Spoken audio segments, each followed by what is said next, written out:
नमस्कार कर्नल साहब, बहुत बहुत स्वागत है आपका। नमस्कार अंजू जी, बहुत बहुत धन्यवाद। सर, ऑपरेशन सिंदूर तो थमा हुआ है, रुका हुआ है, पॉज पर है। जैसे हमारे रक्षा मंत्री ने कहा था कि अभी प्रोबेशन पीरियड पर हम देख रहे हैं पाकिस्तान की हरकतों को, लेकिन दूसरी तरफ अज्ञात वीरों ने लगता है अपना काम करना फिर से शुरू कर दिया है। लश्कर तैयबा का टॉप कमांडर अब्बू सैफुल्लाह सिंध प्रांत में सरेआम बीच सड़क पर उसको गोलियां मार दी हैं अज्ञात वीरों ने। देखिए अंजू जी, जब फौज काम करती है तो पूरी दुनिया देखती है कि भाई ये देश के लिए लड़ रहे हैं। पर कुछ ऐसे सैनिक भी होते हैं, या वो सैनिक ना भी हो, जो देश के लिए काम करते हैं और चोरी छिपे काम कर जाते हैं और दुनिया की निगाह में भी नहीं अपने आप को लाना चाहते। कर तो रहे हैं वो माँ भारती के लिए काम।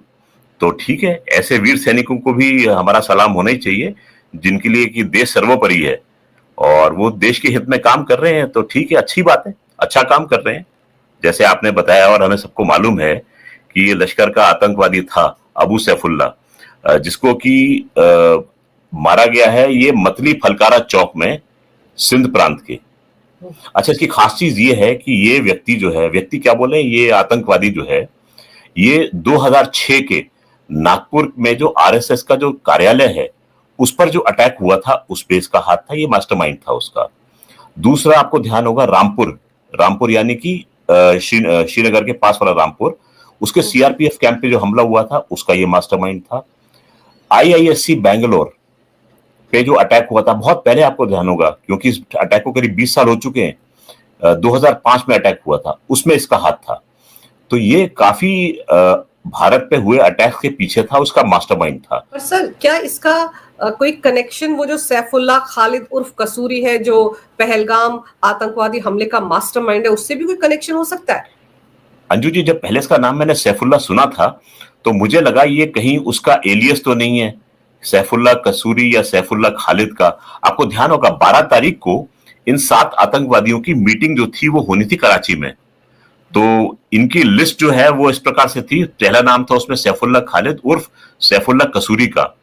ये जो था ये एलईटी का बंदा था और ये लश्कर इसका जेयूडी यानी जमातुद दावा से इसका नाता था। खैर, दोनों एक ही चीजें, एक ही थैली के चट्टे बट्टे हैं। ये दूसरा नाम था ताबिश कयूम का, ये जेयूडी का स्पोक्स पर्सन, ये जेयूडी का बंदा था और स्पोक्स पर्सन था एलईटी का, लश्कर तैयबा का। फिर तीसरा नाम है इकबाल हाशमी का। इकबाल हाशमी जो है वो एलईटी का बंदा था और एक्स जोन कमांडर था जेयूडी का। जेयूडी का ये कराची चीफ भी हुआ करता था। एक नाम था हारिस दार का, वो एलईटी का ट्रेनर था और वो जो लीड करता था वो उनके स्टूडेंट विंग को लीड करता था। और इसकी खास चीज ये थी, ये स्टूडेंट्स को इंस्टाग्राम, ट्विटर और इनके जरिए जो है वो इंडोक्ट्रिनेट करता था। पांचवा नाम आता है फैज अहमद का। फैज अहमद जो है वो जमातुद दावा का जोन कमांडर हुआ करता। और छठा नाम है फैसल नदीम का, ये लश्कर तैयबा का बंदा है, ये जमातुद दावा का सिंध प्रांत का हेड है। और सातवां और आखिरी नाम है मोहम्मद एहसान का, ये गुजरावाला का जमातुद दावा का चीफ है और इसके संबंध लश्कर तैयबा से थे। तो ये 7 लोगों की मीटिंग जो थी ये कराची में हुई है। सर, लेकिन एक चीज बताइए कि अब जैसे ये मारा गया तो इसकी भी कहीं से ट्रैकिंग हो रही होगी, कहीं से पता चला होगा इसकी मूवमेंट के बारे में। तो जब ये टपक गया है तो ये जो मसूद अजहर आजकल बड़ा खुले में घूम रहा है, पाकिस्तान आर्मी के अधिकारियों के साथ जश्न मना रहा है पाकिस्तान की हार का, उसकी भी तो ट्रैकिंग हो रही होगी। तो इस घटना के बाद तो सारे के सारे फिर से बिल में छुप जाएंगे। अंजू जी, ऐसा है, ये किसी भी बिल में छुप जाए। आपको ध्यान होगा इसरो के चीफ ने बोला था कि 10 सैटेलाइट्स जो थे वो हमारे इस पूरे के पूरे ऑपरेशन सिंदूर में लगे हुए थे। 4 सैटेलाइट तो मुझे पता है कि नाविक के साथ काम करते हैं, बाकी 6 कौन कौन से हैं इसका किसी को कोई ज्ञान नहीं है। तो आप क्या समझते हैं कि भारत के सैटेलाइट जो हैं वो हवा में खाली घूम रहे होंगे? जो 4 नाविक के साथ लगे हैं अंजू जी, वो इस समय भारत के ऊपर और भारत के आसपास मंडराते रहते हैं, पूरे एरिया की लगातार मैपिंग करते रहते हैं। मैं ये मान के चलता हूं कि हमारा नाविक जो है वो जीपीएस सिस्टम से ज्यादा कारगर है और ज्यादा एक्यूरेट है। कारण क्योंकि हमारी स्कैनिंग जो होती है वो हमारे ठीक सर के ऊपर से होती है और जीपीएस करता है, वो करता है ग्रीनविच मीन टाइम वाली लाइन से। तो नेचुरली एक्यूरेट तो हमारा सिस्टम होना ही है। तो इसलिए हम जो है नाविक की मदद से और बाकी 6 सैटेलाइट की मदद से, वो इनमें से क्या कौन करता है इसका मुझे पता नहीं है, परंतु ये सब मिलके सारे के सारे टेररिस्ट को ट्रैक कर रहे हैं, ये मान के चलिए। जब ये बिल से बाहर निकले अपने अपने ठिकानों को चेंज करने के लिए, तब वो प्रूफ मिल गया सबको कि हाँ यही है, ये यहाँ छुपे हैं, अब पिन पॉइंट टारगेट है, अब आप जाइए इन पे हमला कर दीजिए। तो ऐसा नहीं है कि ये चोरी छिपे बच के चले हैं, बिल में कब तक बचेंगे ये। और इनके बिल तक तो पहुंच ही गए थे ना हम लोग। ये जब छुपे हुए थे वो कौन सा था, मरकज सुभान अल्लाह में, तो आपने देखा होगा उसके डोम में कैसे छेद करके जो है वो प्रक्षेपास्त्र गया नीचे। तो जिस बिल में चाहे छुप जाए, इनका बचाव कहीं नहीं है, सिर्फ समय की बात है। और वो समय भी हम चूज कर रहे हैं इनको, इस समय हम इनको मौका दे रहे हैं दुनिया के सामने। पाकिस्तान, मुझे आपसे बात करते करते अंजू जी एक चीज और ध्यान में आई। देखिए 14 करोड़ रुपए का खेप मिली है किसी आतंकवादी को, क्योंकि उसके परिवार के सदस्य चले गए थे जी। मसूद अजहर, ये शायद वो है ना। जी जी जी जी। तो ये अब क्या हुआ है कि इन्होंने जोश में 14 करोड़ दे दिए। अब दुनिया के सामने ये आ गया कि पाकिस्तान की सरकार एक यूएन डेजिग्नेटेड टेररिस्ट को 14 करोड़ रुपए दे रही है। हो सकता है जो आईएमएफ का जो भी बेल आउट पैकेज इनको मिलने वाला है, उसके पीछे इन्होंने 11 शर्तें और बढ़ा दी हैं, इसी का कारण होगा। उन्होंने भी देखा होगा कि पाकिस्तान जो है वो आतंकवादियों को साथ दे रहा है, अभी पैसे दे रहा है, तो इन पे शर्तें लगाओ इसके ऊपर। तो जहां तक मेरा ख्याल है दोनों चीजें इंटरलिंक्ड ये हो सकती हैं। आप जैसे कह रहे हैं ना कि आईएमएफ ने 11 शर्तें लगा दी पाकिस्तान को मिलने वाले लोन पर, लेकिन वो भारत के दबाव की वजह से ही हुआ होगा। हमारे रक्षा मंत्री राजनाथ सिंह ने भी 2 दिन पहले सवाल उठाए थे कि आईएमएफ कैसे पाकिस्तान को लोन पर लोन दे सकता है, जबकि पता चल रहा है कि वो सारा पैसा आतंकवादी गतिविधियों में इस्तेमाल होता है। राजनाथ सिंह जी ने बोला था, और मुझे ये बड़ी सोची समझी चीज लग रही है। देखिए कि पाकिस्तान की सरकार का 14 करोड़ रुपए मसूद अजहर को देना, और फिर भारत का ये पॉइंट उठाना कि आप जो पैसा दे रहे हैं वो तो आतंकवादियों के पास जा रहा है। और पाकिस्तान मेरे ख्याल से अपनी चाल में खुद ही फंस गया, दुनिया के सामने बेनकाब हो गया कि वो आतंकवादियों को पैसा देता है, और वो पैसा कहां से आता है, आईएमएफ से आता है। तो ये बात सिद्ध हो गई, सबके सामने सिद्ध हो गई। अब मेरे ख्याल से आईएमएफ को मुंह छुपाने की जगह कोई बची नहीं। तो उसने बोला कि ठीक है, अब हम आपसे और सख्त नियम लगाते हैं। 11 उन्होंने शर्तें और ठोक दी। कुल मिला के पाकिस्तान को इस समय 50 शर्तें पूरी करनी है, 50 इस 11 के चलते। सर वो शर्तें हैं क्या?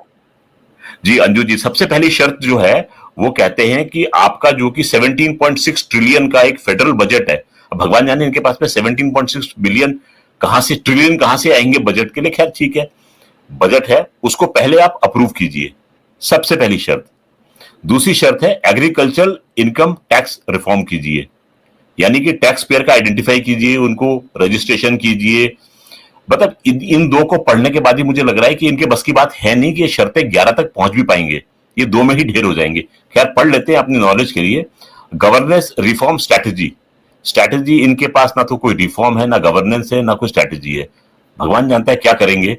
पोस्ट 2027 फाइनेंशियल सेक्टर प्लान, इसको इनको क्रिएट करके पब्लिश करना है। ये प्लान इनको एनुअल इलेक्ट्रिसिटी टैरिफ का रीबेसिंग भी करना है। वो कब तक करना है, जुलाई 2025 तक। समय कहां बचा है इनके पास में, अभी मई का महीना तो करीब खत्म होने वाला है, जून का महीना है, जुलाई में इनको इसका जवाब देना है। गैस टैरिफ का रीएडजस्टमेंट करना है, जो कि इनको फरवरी 2026 तक पूरा करके देना है। 7वां पॉइंट है कैप्टिव पावर लेवी ऑर्डिनेंस, यानी कि प्राइवेट एनर्जी जनरेशन के बारे में इनको पूरा खुलासा देना है, और अपने हिसाब से उसको परमानेंट करके मई 2025 तक इनको आईएमएफ को रिपोर्ट देनी है। इस समय टाइम क्या हो गया है, मई का महीना जाने वाला है। Remove date servicing surcharge cap, parliament को बोला गया है कि 3.21 पर यूनिट लिमिट जो इलेक्ट्रिसिटी की लगाई गई है, उसको सरचार्ज के थ्रू उसको लेजिस्लेशन पे लाया जाए और उसको जून 2025 तक लागू किया जाए। सर ये जितने आपने अभी तक पढ़े 50 में से 8-10 ये तो समझ में भी नहीं आएंगे पाकिस्तानियों को, वहां की सरकार को समझ में नहीं आएंगे, मुनीर को समझ में नहीं आएंगे, शहबाज को समझ में नहीं आएंगे कि इनका करना क्या है। अगर इनको लागू करवाना हो, मुझे लगता है फिर ट्रंप को ही जाना पड़ेगा, पाकिस्तान में बैठ कर लिखना पड़ेगा ये सब कुछ। नहीं, एक और बड़ी मजेदार बात है, मुझे इनका 11वां पॉइंट पढ़ा था अंजू जी, और मैं उसको पढ़ना चाहूंगा। It's a very interesting point. वो कहते हैं कि 17.6 ट्रिलियन का जो उनका बजट है, उसमें से पाकिस्तान को इंश्योर करना है कि 1.07 ट्रिलियन जो है वो डेवलपमेंट प्रोजेक्ट्स पे खर्च हो।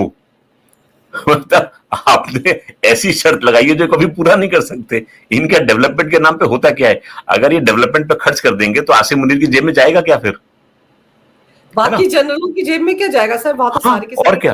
आर्मी जो है हाँ सर, वहां पे आर्मी जो अंडे बेचती है, ब्रेड बेचती जी, है, उसमें भी तो लगाना पड़ेगा सारा। फिर वहां हाँ की हाँ जो जनरल की बीवियां जिनको बाहर भेजा गया, उनके खर्चे भी तो जी, निकालने पड़ेंगे सर। बिल्कुल हाँ, बिल्कुल, तो हाँ, इनको क्या पता सर, डेवलपमेंट किस चिड़िया का नाम है। नाम है, सही बात है। तो ये जो है, मुझे लग रहा है ये पेपर इनके लिए, ग्रीक एंड लैटिन बोलते हैं इसको अंग्रेजी में, वो है, ये इनके पल्ले पड़ेगा नहीं, इनके बूते की बात है नहीं। मैंने अंजू जी, मेरे मन में एक डाउट आया जब मैंने पढ़ा कि आईएमएफ बेल आउट पैकेज, तो बेल आउट से लगता है कि आपको बचाया जा रहा है, हो सकता है। तो मैंने उसमें पता करने की कोशिश की कि ये वाकई में लोन होता है कि ग्रांट होती है। ग्रांट यानी कि आपको पैसे दे दिए और आप भूल गए। तो मुझे जवाब मिला ये वाकई में लोन होता है, और ये पैसा जो है सरकार को वापस भी करना होता है आईएमएफ को। तो जो ये कूदते हैं ना कि हमको $1 बिलियन मिल गए, लोन के मिलते हैं, ये आईएमएफ का पैकेज अगर थ्रू भी हो गया, भगवान ना करे थ्रू हो गया, तो इनको ये पैसे लौटाने पड़ेंगे, ये और सूद समेत वापस करने पड़ेंगे। जी सर लेकिन पाकिस्तान तो कितनी बार आईएमएफ से लोन ले चुका है। क्या ऐसी कोई जी। लिस्ट भी है आपकी नजर में जहां पर पता चलता हो कि पाकिस्तान ने जब पहली बार आईएमएफ से लोन लिया था तो कितना पैसा वापस किया? क्या ऐसी कोई लिस्ट है, या सिर्फ दिए ही जा रहे हैं, दिए ही जा रहे हैं और वापसी नहीं का नहीं, कोई रास्ता नहीं? ऐसा है कि जैसे होता है ना कि एक व्यक्ति जो बहुत उधार में डूबा होता है, वो क्या करता है, एक व्यक्ति से उधार लेता है, दूसरे को चुकाता है, तीसरे से उधार लेता है, चौथे को चुकाता है। तो पाकिस्तान की वही दशा चल रही है। अभी इनको कुछ आई थिंक 2 बिलियन जो थे वो सऊदी अरेबिया ने दिए थे, तो इन्होंने ये उठा के फिर चाइना को रिटर्न करने की कोशिश की, क्योंकि चाइना का भी इनके पास लोन है। भाई चाइना ने जो $66 बिलियन आपके सीपीसी में लगाए हैं, वो भी तो लोन है, वो कोई ग्रांट नहीं है। जब भारत ने बमबारी की है तो चाइना हिला है कि भैया मेरी सीपीईसी और ग्वादर पे ऐसा ना हो, क्योंकि हमारे जितने हमले थे वो इनके सीपीईसी के जो रूट था उसके बिल्कुल साथ साथ चले हैं वो। तो चाइना को भी एक सिग्नल मिल गया है कि तुम्हारी सीपीईसी जो है वो हमारी इस समय मार की जद में है। तो चाइना को इस समय ये फ्रंट भी संभालना है, इकोनॉमिक वाला, और अगर अरुणाचल में पंगा लेता तो वो फ्रंट भी संभालना है। नीचे उसको साउथ चाइना सी भी देखना है, क्योंकि चाइना के विरुद्ध जो देश खड़े हैं उन्होंने डिमांड की है भारत से इस समय कि हमें आप ब्रह्मोस मिसाइल बेच दो। अभी लेटेस्ट है ये इस समय न्यूज कि 17 देशों ने गुहार लगाई है भारत से ऑपरेशन सिंदूर के बाद में कि हमें ब्रह्मोस मिसाइल आप बेच दो। उसकी पूरी फेरिस्त जो है वो मेरे पास है इस समय। तो इस समय जो जियोपॉलिटिक्स जो है वो बहुत तेजी से करवट बदल रही है। भारत एक उभर कर एक बहुत बड़ी पावर के रूप में आया है, और ये कहीं अमेरिका को हजम नहीं हो रही है। तभी मैं, आपने देखा होगा ट्रंप का उछलना कि एप्पल बंद कर दो, ये बंद कर दो, ये सब उसी का नतीजा है ये। सर वो तो इसलिए भी तड़प रहा है कि उसको क्रेडिट ही नहीं मिला। सीज फायर हो गया, भले ही पॉज हुआ है, लेकिन उसको तो क्रेडिट ही नहीं दिया इंडिया ने। वो इस बात को लेकर परेशान है। और दूसरी तरफ सर, जैसे आप कह रहे हैं ना कि 17 देश लाइन में लगे हुए, ब्रह्मोस हमको दे दो, हमको दे दो। भारत ने तो 40,000 करोड़ का बजट तय किया है कि वो और हथियार खरीदेगा, अपनी सेना को और ज्यादा सशक्त बनाएगा। तो ये भी तो डराने वाली खबर है पाकिस्तान और चाइना के लिए। अंजू जी, बड़ी मजे की बात है कि इस समय भारत ने फैसला किया है कि हम अपने फौज के लिए उसकी डिफेंस एलोकेशन में उन्होंने 40,000 करोड़ यानी कि करीब 4.8 बिलियन यूएस डॉलर्स जो हैं वो लगाए हैं अपनी ऑपरेशनल रेडीनेस को बढ़ाने के लिए।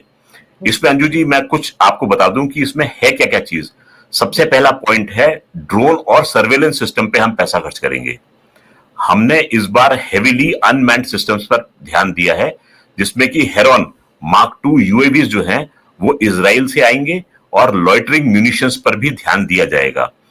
इन ड्रोन्स ने बहुत ही क्रूशियल रोल अदा करना है टारगेट के एक्विजिशन के लिए, बॉर्डर को मॉनिटर करने के लिए, और डीप पेनिट्रेशन रेकी को अंजाम देने के लिए, जो कि पाकिस्तान और चाइना दोनों के बॉर्डर के साथ में रहेंगे। दूसरी चीज इसमें आई है कि मिसाइल और रॉकेट सिस्टम पर पैसा खर्च किया जाएगा। अब देखिए हमारे पास में वैरायटी ऑफ मिसाइल्स हैं, तो हमने इसमें क्या किया है कि ब्रह्मोस, आकाश सरफेस टू एयर मिसाइल, और प्रलय शॉर्ट रेंज बैलिस्टिक मिसाइल्स, इन तीन को ईयरमार्क किया है कि हम इस पर जो है इन्वेस्टमेंट करेंगे, जिससे कि हमारी प्रिसीजन स्ट्राइक कैपेबिलिटी जो है वो और एनहांस हो जाए एनिमी डिफेंसेस के खिलाफ। अगला पॉइंट है कि हमने अपनी आर्टिलरी और एमुनिशन पे पैसा खर्च करना है। वो कहां से आएगा कि हमने अपना इंडिजिनस यानी कि अपने देश में बनाया हुआ K9 वज्र, एक ये ट्रैक्ड हाउसर होती है अंजू जी, और A टैग्स एडवांस टोर्ड आर्टिलरी गन सिस्टम, इस पर हमने इंडक्ट करना है और लार्ज नंबर्स में इसको भारतीय सेना में शामिल करना है। और जितने हमने 155 एमुनिशन के ऑर्डर दिए हैं उनको फास्ट ट्रैक करना है। प्रिसीजन गाइडेड जो राउंड्स हैं आर्टिलरी के, उसके ऑर्डर को भी हमने फास्ट ट्रैक करना है। अब आते हैं हम नेवी और एयरफोर्स के ऊपर। तो एयरफोर्स और नेवी के मॉडर्नाइजेशन के लिए, जो भारतीय नेवी के मॉडर्नाइजेशन के लिए एंटी ड्रोन सिस्टम्स, टॉर्पीडोज और घर में विकसित की हुई एंटी शिप मिसाइल्स, इस पर पैसा लगाएंगे। जहां तक आईएएफ की बात आती है, हमने फाइटर्स पे लगने वाले स्कैल्प और हैमर सिस्टम्स को जो है खरीद के उनको और सुसज्जित करना है। इसमें पूरी जोर जो है वो अपनी घर की डिफेंस मैन्युफैक्चरिंग पर दिया गया है। आत्मनिर्भर भारत के ऊपर विशेष जोर दिया गया है इस पूरे के पूरे पैकेजेस में। Bharat dynamics limited, Solar group, इन सबका बाकायदा नाम लेके इसको इंगित किया गया है कि हम किस प्रकार से अपने आत्मनिर्भर भारत पर काम कर रहे हैं। भारत को एक ग्लोबल आर्म्स मार्केट में पेश करने का भी इसमें प्लान है। तो आपको ध्यान होगा कि Stockholm international peace research institute है, उसको शॉर्ट में सिप्री बोलते हैं। तो सिप्री के रिपोर्ट में यह कहा गया है कि भारत जो है वो सेकेंड लार्जेस्ट आर्म्स इंपोर्टर था 2020 से 24 के बीच में। लेकिन अब भारत का जो है वो इंपोर्ट गिर के 9.3% पे आ गया है, जो कि प्रीवियस 5 ईयर के रिकॉर्ड से सबसे लो आ रहा है। तो आप देखिए कि इस तरीके से हमने अपने आप को ऐसा प्लेस किया है कि हम ना सिर्फ अपना विकास करेंगे, हम अपनी सैन्य शक्ति को बढ़ाएंगे और साथ में आत्मनिर्भर भारत पर भी जोर डालेंगे। So what I C in future कि भारत एक बहुत बड़ा पावर तो बनकर उभरा है, हम एक बहुत बड़ा आर्म्स और एमुनिशन का मार्केट भी बनकर उभर के आएंगे। इन सब चीजों की वजह से ट्रंप का तिल मिलाना जो है वो जायज है। सर, अमेरिका तो हमेशा ही चाहता है ना कि कहीं ना कहीं वॉर चलता रहे, रशिया और यूक्रेन का चलता रहे, इजराइल का चलता रहे फिलिस्तीन के साथ, क्योंकि उसकी तो जो वेपन इंडस्ट्री है वो तो फल फूल रही है ना, हथियार इधर भी दो उधर भी दो, ये खेल चलता रहे। जी अंजू जी, मैं आपसे कुछ एक बात साझा कर दूं। मेरे विदेश मंत्रालय के टेन्योर के दौरान जो विदेश से राजनयिक आते थे, कई ने मुझसे बोला कि आपके जो प्रधानमंत्री है, काश हमारे पास भी ऐसा प्रधानमंत्री होता। तो मुझे लगता था कि भाई मोदी जी जो है वो देश के लिए काम कर रहे हैं, कौन सी बहुत बड़ी बात कर रहे हैं, देश के प्रति थोड़ी सी विचार रखते हैं, राष्ट्रवादी हैं। पिछलों की अपेक्षा में तो उस समय नए नए आए थे, तो मुझे लगता था कि नहीं, अच्छा काम कर रहे हैं ये। लेकिन अब जाके ना उसकी वैल्यू पता लगती है कि जो बात वो लोग तब से बोल रहे थे, और ये बात बोले थे 2014-15 से, तब से उन्होंने भांप लिया था कि हमारे प्रधानमंत्री जो है वो किस कैटेगरी पर हैं। आज वो राजनयिक मुझे व्हाट्सएप पर थम्स अप बना के भेजते हैं केवल।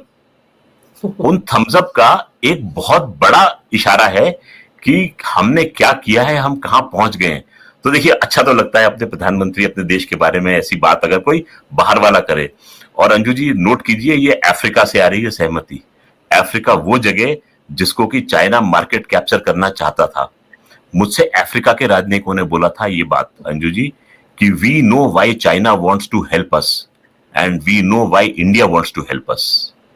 We know the difference, it's money that makes the difference. Anju ji, एक सेइंग है इंग्लिश में, you give a man a fish to eat, you feed him for a day, you teach a man how to fish, you feed him for a lifetime. ये भारत पर बिल्कुल चरितार्थ होती है। हमने इन देशों के लोगों को ट्रेन किया है किस तरीके से आपने काम करना है।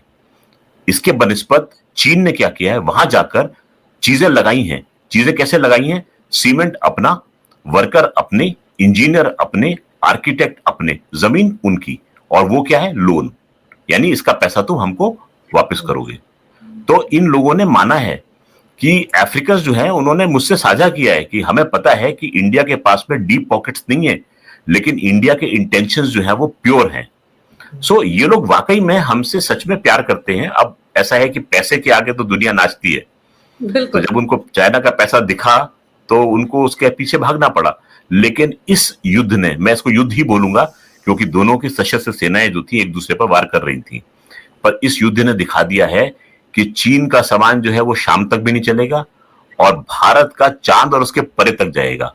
तो हमने अपने वेपन सिस्टम को वॉर में टेस्ट किया है और दुनिया ने इस चीज को देखा है। सर, पाकिस्तान का विदेश मंत्री चाइना जा रहा है, आजकल में जाने वाला है, तो क्या ये माना जाए कि अब जो 11 एयरबेस हमने तबाह किए उनके टेंडर भी निकाले हैं पाकिस्तान एयरफोर्स ने, सुना है ठेकेदार नहीं मिल रहे हैं, अब पैसा नहीं है, कैसा होगा, तो शायद वहां पैसे लेने जा रहे होंगे। अंजू जी, मैं इस यात्रा को दूसरे तरीके से देख रहा हूँ। जैसे आप क्लास में टीचर हैं और बच्चा कोई होमवर्क करके नहीं लाता है तो आप बच्चे को अपने पास बुलाते हैं। भाई, मैंने तुझे HQ9 सिस्टम दिया था जो मेरे देश का बिल्कुल अव्वल सिस्टम था। मैंने तुझे JF अपनी तरफ से थंडर विमान दिए थे, JF-17। तूने उसका क्या किया? उसको डुबो दिया। HQ9 जो है वो फेल करा दिया। मेरे सारे जो आर्म्स बाजार का भट्टा बैठा दिया। क्या पता उसको कान अमेटने के लिए बुला रहे हो या उसको ये पूछने के लिए बुला रहे हो कि भैया तेरे को तो IMF भी लोन नहीं दे रहा, उसने 11 शर्तें और लगा दी हैं, अब ये बता तू मेरे CPEC के पैसे कब वापस करेगा। अगर भारत ने तुझे और तोड़ा, तेरी हरकतें ऐसी हैं, तो फिर पैसे कैसे वापस आएंगे मेरे? हो सकता है इसलिए बुला रहे हो, जरूरी थोड़ी है कि पैसे देने के लिए बुला रहे हो, कान खींचने के लिए तो बुला सकते हैं। और वो तो दुम हिला के उनको जाना पड़ेगा, चाहे वो मुनीर हो चाहे वो शहबाज शरीफ हो, जाना उनको पड़ेगा दुम हिलाते हुए वहां पर। ये लग रहा है कि इनको सुनाने के लिए बुलाया गया है, इनको पुचकारने के लिए नहीं बुलाया गया है। ये सुनकर आएंगे वहां से। लेकिन सर, अभी तो खबर ये भी आ रही थी कि पाकिस्तान के DGMO लगातार गुहार लगा रहे हैं भारत के DGMO से कि सीज फायर पर बात कर लें, क्योंकि सीज फायर तो 18 मई तक था और भारत ने तो ये भी कहा है कि सीज फायर की कोई एक्सपायरी डेट नहीं है, मतलब चल रहा है, आज भी खत्म हो सकता है, 2 दिन बाद भी खत्म हो सकता है, आज भी हमला किया जा सकता है, कल भी हमला किया जा सकता है। तो ये जो तलवार लटक रही है किसी भी वक्त हमले की पाकिस्तान के ऊपर, आपको लगता है ये उसको सबसे ज्यादा परेशान कर रही है और इसी में वो शायद थोड़ा दुरुस्त रहे? अंजू जी, मैं एक बात दोबारा से बोलना चाहूंगा कि हम लोग इसको सीज फायर बोल रहे हैं। सीज फायर की बात भारत ने नहीं की। आप ध्यान कीजिए, जनरल घई ने प्लेटफॉर्म पर आकर क्या बोला था। उन्होंने ये बोला था कि सुबह का टाइम था, हम अपने काम की तैयारी कर रहे थे, हॉटलाइन पे मैसेज आया कि मुझे DGMO पाकिस्तान मुझसे बात करना चाहते हैं। फिर मैंने उनका फोन से बात हुई 3:35 पे और उन्होंने रिक्वेस्ट किया कि हॉस्टिलिटीज को रोक दो। तो हमने ये बात जो थी इसको कंसिडर किया है। उन्होंने ये नहीं बोला कि हमने गोली मारना रोका है, ऐसा वादा किया है ना। उन्होंने सिर्फ उनकी बात सुनकर उनकी बात मानी है। तो उन्होंने बोला गोली मारना रोक दो, हमने रोक दी। फिर क्या बोला प्रधानमंत्री ने? बाद में बोला ना, अगर कोई हरकत हुई ऐसी तो हम ईंट का जवाब पत्थर से देंगे। इन्होंने बोला कि the action will be fierce and punitive. बोली सब एक बोल रहे हैं, प्रधानमंत्री ने हिंदी में बोला उसको, DGMO ने उसको अंग्रेजी में तर्जुमा करके बोल दिया। तो सीज फायर की तो हमने बात की नहीं है। हमने तो तुम्हें प्रोबेशन पर रखा, जैसा कि राजनाथ सिंह जी ने कहा था कि तुम्हें प्रोबेशन पर रखा है, तुम्हारी अगर हरकतें ठीक रही तो हम गोली मारना रोक देंगे, अगर तुम बिगड़े तो फिर हम ईंट का जवाब पत्थर से देंगे। तो इस समय पाकिस्तान की स्थिति जो है बहुत ही दयनीय है, शोचनीय है। जी सर, हमारे विदेश मंत्री के एक बयान को कांग्रेस बड़ा तोड़ मरोड़ कर पेश कर रही है और जितनी भी बयानबाजी उस बयान को लेकर कांग्रेस के नेता कर रहे हैं या कांग्रेस के जो पसंदीदा यूट्यूबर्स हैं वो कर रहे हैं, वो सारे के सारे बयान पाकिस्तान के टीवी चैनल्स पर हेडलाइंस बने हुए हैं। तो विदेश मंत्री S जयशंकर के उस बयान को आप कैसे देखते हैं? आपने भी तो सुना होगा कि उन्होंने क्या कहा और क्या गलत कहा था। अंजू जी, अगर ऐसी बात है तो सबसे पहले तो उनको प्रधानमंत्री को कटघरे में उतारना चाहिए। प्रधानमंत्री ने तो खुले मन से बोला था कि हम आतंकवादियों और उनके आकाओं को दुनिया के एंड तक ढूंढ कर निकालेंगे और उनको मिट्टी में मिला देंगे। तो प्रधानमंत्री ने तो पहली वार्निंग दे रखी थी। तो भाई उनके आतंकवादी और उनके आकाओं को पहले पता था कि हमला कहां होने वाला है।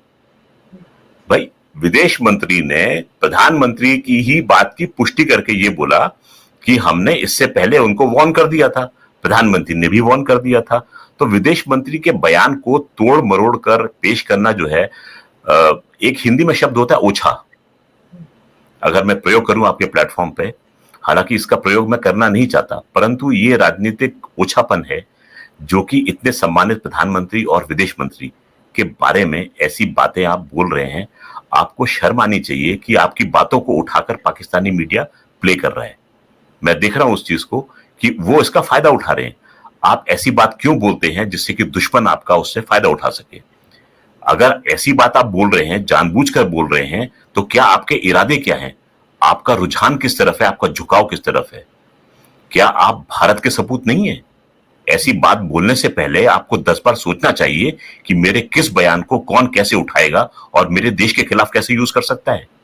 मुझे अंजू जी ये सोच के सुन के बड़ा गुस्सा आता है, माफ कीजिएगा, लेकिन क्या करूं, मतलब ये सहन नहीं होता है कि ऐसी बातें आखिर क्यों बोली जाती हैं जो कि देश के खिलाफ हो सके यूज।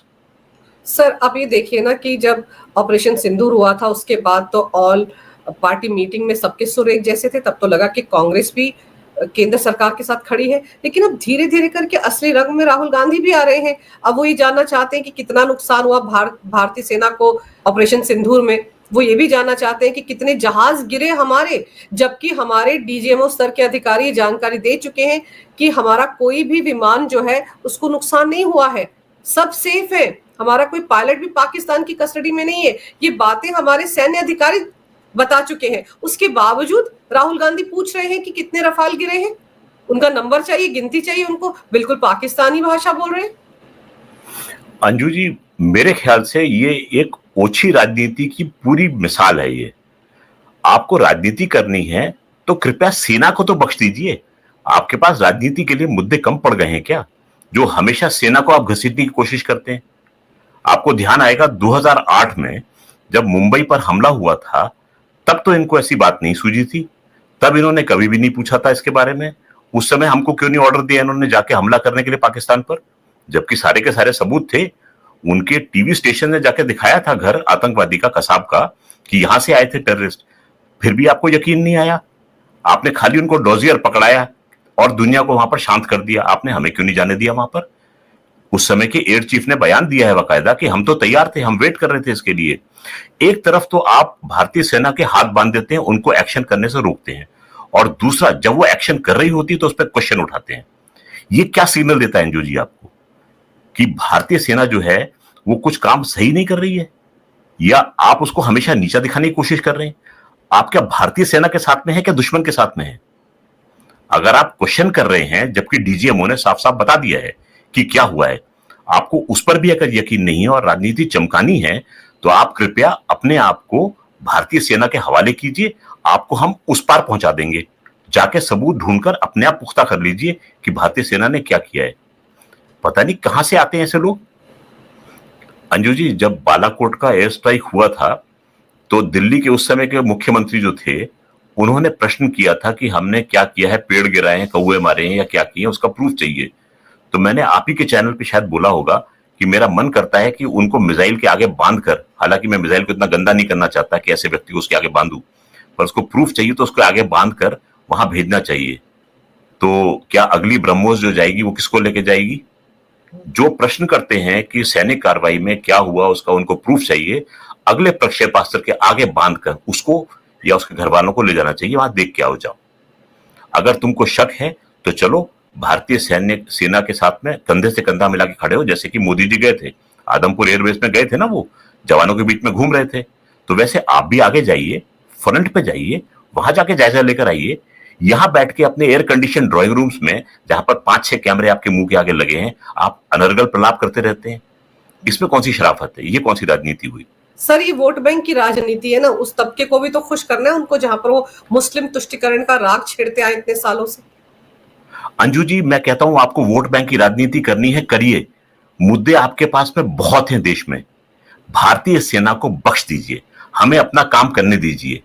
भारतीय सेना काम कर रही है तो आपकी राजनीति चमक रही है। अगर भारतीय सेना नहीं होगी और आपके जैसे कामों में उलझी रहेगी तो आपको कौन बचाएगा उस समय? मेरे को ये बात कहनी नहीं चाहिए वैसे, लेकिन क्या कहूं, ऐसे लोगों के बारे में ऐसे ही शब्द निकल के आते हैं फिर कि भाई हम अपना काम कर रहे हैं, हमें अपना काम करने दीजिए। आपको अपनी राजनीति करनी, राजनीति करिए, मुद्दे बतेरे हैं यहां पर करने के लिए। पर भारतीय सेना के ऊपर ऐसे टीका टिप्पणी करना, क्वेश्चनिंग करना जो कि दुश्मन को फ्यूल देता है, that is not correct. Very very wrong, very irresponsible statement मैं कहना चाहूंगा।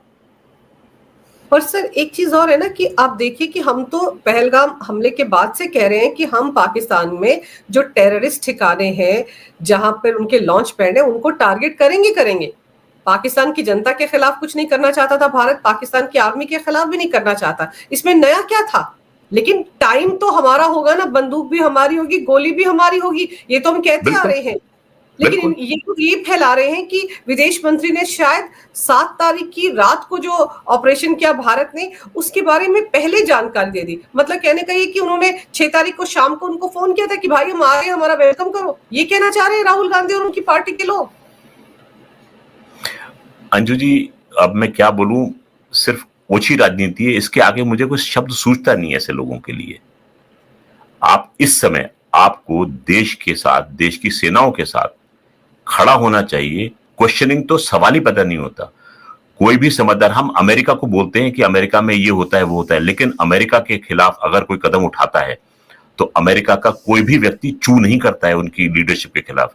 जब ओबामा ने ओसामा बिन लादेन को निकाला था पाकिस्तान से, किसी अमेरिकन ने डाउट किया था कि निकाला है कि नहीं निकाला? प्रूफ भी नहीं मांगा था। उस समय तो ओबामा ने प्रूफ भी नहीं दिया था उसको नदी में उसको डुबाने का, तो किसी ने प्रूफ तो मांगा नहीं उससे। यहां पर हमारे राजनेता जो है ये पता नहीं कहां से पैदा होते हैं, ये इनकी सोच जो है वो कहां से पैदा होती है, इसका मुझे समझ कभी आई नहीं है। कि अगर आपको सीख लेनी है तो एक डेवलप्ड कंट्री से लो। अगर आप डेवलप्ड कंट्री बनना चाहते हो तो you citizens have to behave like a developed nation citizen. अपने प्रधानमंत्री पर, अपनी देश की सेनाओं पर जो वो बोल रहे हैं, विश्वास कीजिए, उन्होंने खुले मंच पे सारे पत्रकारों के सामने बैठ के बोला है। आपको फिर भी अगर उन पे शक है तो इसका आपके दिमाग का कोई इलाज करना पड़ेगा, या आपका दिमाग जो है वो कहीं गलत चल रहा है, या आपके तार कहीं भारत के दुश्मनों से जुड़े तो नहीं है। मुझे तो इस बात का शक होता है। मैं मतलब ऐसे मौके पर अटल बिहारी वाजपेयी जी को बहुत मिस करता हूं।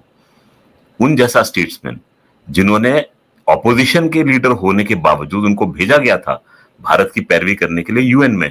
दुनिया हैरान थी कि ऑपोजिशन का लीडर देश की पैरवी करने आएगा, वो भी कश्मीर के मामले पर, और उन्होंने क्या फैंटास्टिक काम किया था। तो ऐसे हमारे ऑपोजिशन के लीडर होने चाहिए जिसमें कि हमें विश्वास रहे कि वो बाहर जाकर भारत का ऐसा पक्ष रखेंगे कि दुनिया हैरान रह जाएगी। ऐसा पक्ष नहीं रखेंगे जिससे कि देश हैरान रह जाए। बिल्कुल, ये सब कुछ सीखना चाहिए कांग्रेस के नेताओं को। कम से कम देश की सेनाओं को तो बख्श देना चाहिए। राजनीति करने के लिए बहुत सारे मुद्दे हैं, उन पर ध्यान देना चाहिए। सर, आपने समय निकाला, बहुत ही महत्वपूर्ण जानकारी मेरे दर्शकों को दी। आपका बहुत बहुत धन्यवाद। नमस्कार। भारत माता की जय। वंदे मातरम। जय श्री राम। जय हिंद। धन्यवाद अंजू जी, बहुत बहुत धन्यवाद। जय हिंद, वंदे मातरम, भारत माता की जय।